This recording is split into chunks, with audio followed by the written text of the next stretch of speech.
السلام علیکم ورحمۃ اللہ وبرکاتہ۔ سپریم کورٹ نے وقف ترمیمی قانون سن 2025 کی آئینی حیثیت کو چیلنج کرنے والی درخواستوں پر سماعت مکمل کرتے ہوئے جمعرات کو اپنا عبوری فیصلہ محفوظ رکھ لیا۔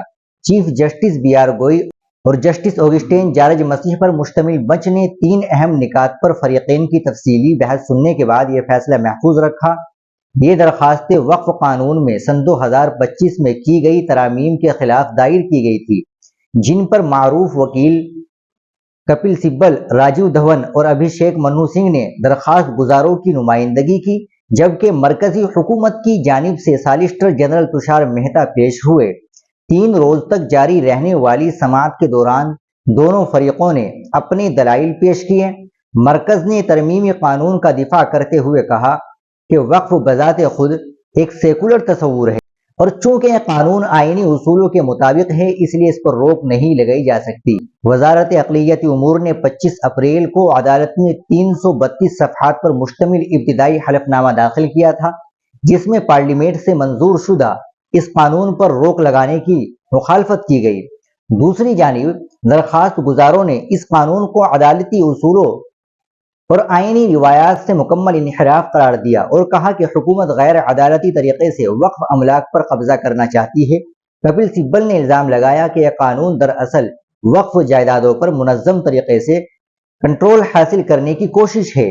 درخواست گزاروں نے 3 اہم نکات پر عبوری حکم جاری کرنے کی گزارش کی، جن میں پہلا نقطہ یہ ہے کہ کیا عدالت کی طرف سے کسی جائیداد کو وقف بائی یوزر یا وقف بائی ڈیٹ قرار دیے جانے کے بعد حکومت اسے غیر معلن قرار دے سکتی ہے۔ دوسرا نقطہ ریاستی وقف بورڈ اور مرکزی وقف کونسل کی تشکیل سے متعلق ہے، جس میں درخواست گزاروں کا مطالبہ ہے کہ غیر مسلم ارکان کو ان اداروں میں شامل نہ کیا جائے، سوائے ان کے جو عہدے کے لحاظ سے شامل ہو۔ تیسرا نقطہ اس شق سے متعلق ہے جس میں کہا گیا ہے کہ اگر ضلع کلکٹر یہ جاننے کے لیے تحقیقات کرے کوئی جائیداد سرکاری زمین ہے یا نہیں ہے، تو ایسی صورت میں اسے وقف تصور نہیں کیا جائے گا۔ درخواست گزاروں کا کہنا ہے کہ یہ شق وقف املاک کے تحفظ کے لیے خطرہ ہے۔ واضح رہے کہ وقف ترمیمی قانون سن 2025 کو پچھلے مہینے صدر جمہوریہ کی منظوری کے بعد نوٹیفائی کیا گیا تھا۔ یہ بل لوک سبھا میں 288 کے مقابلے 232 ووٹوں سے اور راجیہ سبھا میں 128 کے مقابلے میں 95 ووٹوں سے منظور ہوا تھا۔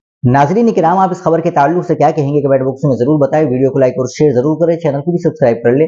ملتے ہیں انشاءاللہ اگلی ویڈیو کے ساتھ۔ السلام علیکم ورحمۃ اللہ وبرکاتہ۔